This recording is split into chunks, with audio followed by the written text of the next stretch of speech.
Jadi saya ingin menyampaikan, pertama, Mulyono atau Jokowi itu adalah presiden terburuk yang dimiliki bangsa Indonesia. Mengapa terburuk? Pertama, dia memperlakukan undang-undang dasar seperti anggaran rumah tangga, rukun kampung dia. Ya.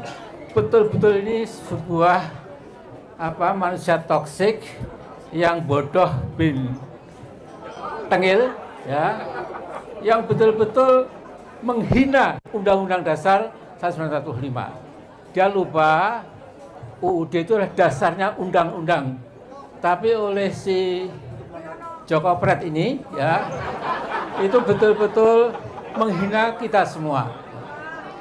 Dan yang kedua, dia penampilannya seperti rakyat biasa, pelunga-pelungu, keluar-keluar, tapi dalam hatinya dia itu mengabdi kepada kepentingan korporatokrat dan konglomerat pemilik modal. Gus Dur, dalam upaya mencopot Anda, siapa orang yang paling bertanggung jawab atas pencopotan tersebut menurut Anda? Dua. Siapa? Amin Rais dan Megawati. Mengapa? Hah? Tanya sana dong, gue tanya. Ketua MPR Profesor Dr. Amin Rais adalah penipu. Dari kamu melanggar hukum, polisi tangkap dia gitu. Saya bilang kalau menangkap saya, tangkap dulu Amin Rais sama Usman Sabtaodang. Karena saya baru wacana mengubah konstitusi. Kalau dua orang itu sudah melakukan. Mereka kan yang melakukan amandemen pada tahun 99 sampai dengan 2002. Nah itu tanda tangannya kalau dicek amandemen kita itu Amin Rais karena dia ketua MPR pada waktu itu. Jadi abang pada saat permasalahan rakyat yang harus diselesaikan. Dan dengan adanya media sosial seperti sekarang ini, apapun bisa disampaikan kepada Presiden.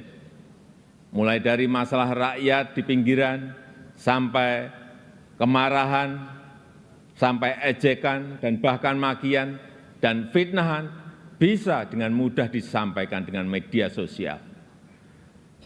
Saya tahu ada yang mengatakan saya ini bodoh, pelongo-pelongo, tidak tahu apa-apa, Fir'aun, tolol. Ya enggak apa-apa. Sebagai pribadi saya menerima saja. Bismillahirrahmanirrahim. Mendengar tadi cuitan-cuitan dari Pak Amin Rais ini sangat lucu sekali ya. Dan diperjelas oleh almarhum Kiai Abdurrahman Wahid bahwa yang melengsarkan beliau adalah Amin Rais dan Ibu Megawati. Dan orang yang paling bertanggung jawab yang melengsarkan beliau adalah Amin Rais dan Megawati. Memang banyak yang mengatakan bahwa Pak Jokowi adalah raja hutang, presiden yang raja hutang. Namun perlu diketahui, sebelum Pak Jokowi memimpin republik ini, Indonesia sudah banyak hutang. Pertanyaannya adalah, Indonesia banyak hutang, tapi untuk apa hutang tersebut? Saya tidak pernah merasakan pembangunan sebelum Pak Presiden Jokowi memimpin. Bukan tidak ada, tapi tidak terlihat pembangunan apa. Di masa periodenya Pak Jokowi memang banyak sekali beliau menghutang ke luar negeri. Akan tetapi kita nikmati bersama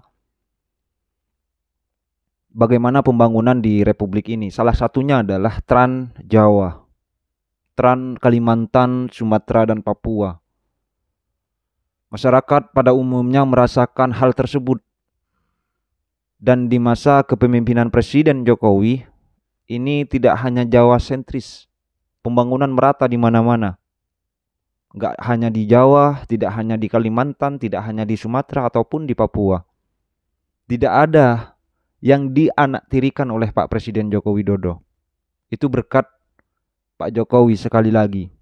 Saya merasakan betul dulu ketika belum terbangun jalan tol dari Jakarta ke Surabaya, perjalanan dari Jakarta ke Surabaya itu kurang lebih menghabiskan waktu 16 sampai 18 jam. Tapi alhamdulillah berkat kepemimpinan Pak Jokowi ketika membangun jalan tol dari Jakarta ke Surabaya, itu bisa menghabiskan 6 sampai 8 jam.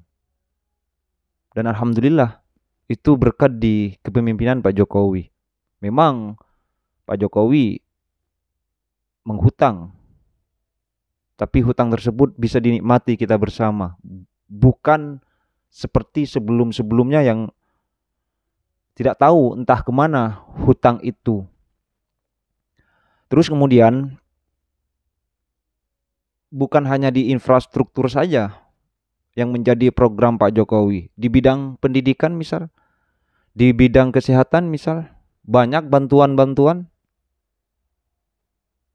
Banyak bantuan kepada rakyat kecil, ke rakyat miskin. Itu di masanya Pak Jokowi.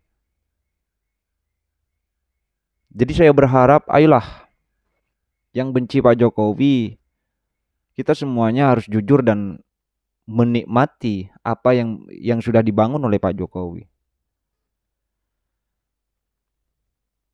Terus Pak Jokowi juga dikatakan oleh sebagian orang yang katanya presiden yang pelongo-pelongo lah. Tapi alhamdulillah berkat pelongo-pelongonya Presiden Joko Widodo, PT Freeport yang berapa puluh tahun dikuasai oleh pihak asing, dan alhamdulillah berkat Pak Jokowi yang pelongo-pelongo itu, PT Freeport bisa diambil alih di tangan Republik ini lagi. Alhamdulillah.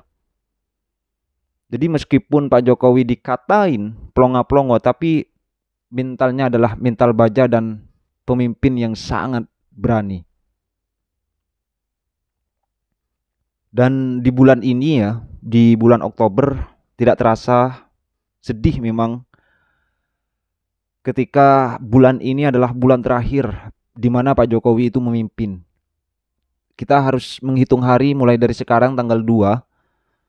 Pak Jokowi sebentar lagi lengser dan akan dilanjutkan oleh kepemimpinan yang baru, presiden terpilih, wakil presiden terpilih yang akan melanjutkan program-program yang tidak selesai dari Pak Joko Widodo ini. Termasuk adalah Ibu Kota Nusantara yang menjadi program prioritas di masa kepemerintahan Presiden Joko Widodo. Dan alhamdulillah Pak Jokowi meskipun dikatain, dihina, dicaci maki, bukan hanya Pak Jokowi, keluarganya semuanya ikut dicaci maki, diolok-olok. Tapi tidak pernah Pak Jokowi ini membalas satu kata pun. Beliau tetap fokus mengerjakan program-programnya.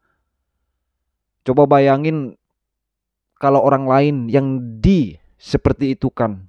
Bukan hanya Pak Jokowi saja, tapi semua, Ibu Iriana, putranya, menantunya, semuanya ikut di framing yang tidak baik. Tapi Pak Jokowi memang luar biasa kesabarannya. Terima kasih Pak. Terima kasih atas pengabdian Bapak selama 10 tahun ini. Sedih memang saya sebagai rakyatnya Bapak untuk ditinggalkan Bapak. Tapi yang jelas Bapak adalah seorang pemimpin yang taat kepada aturan konstitusi, maka Bapak harus digantikan oleh Pak Prabowo Subianto. Dan semoga seluruh masyarakat Republik ini bisa menjaga keutuhan NKRI. Menjaga bagaimana kesatuan NKRI tidak dipecah belah oleh salah satu oknum ataupun salah satu kelompok. Ya jadi memang benar ketika kemarin-kemarinnya kita dihebohkan dengan akun Fufu Fafa atau dihebohkan dengan Mas Kaisang yang naik private jet ya. Terkait Fufu Fafa, yang rame sebenarnya katanya Mr. Q ini adalah orang-orang itu saja seperti Pak Rocky Gerung, Refli Harun dan sebagainya, dan kawan-kawan lah. Saya rasa itu yang akan memecah belah antara Pak Prabowo dengan Pak Jokowi. Saya rasa itu. Jadi sebenarnya antara Pak Prabowo dengan Pak Jokowi itu hubungannya baik-baik saja. Cuma ada oknum-oknum lah yang memang tidak suka dari awal Pak Prabowo dengan Pak Jokowi ini bersatu begitu. Jadi kedengarannya memang lucu. Ya, saya rasa itu. Salam NKRI. Assalamualaikum warahmatullahi wabarakatuh.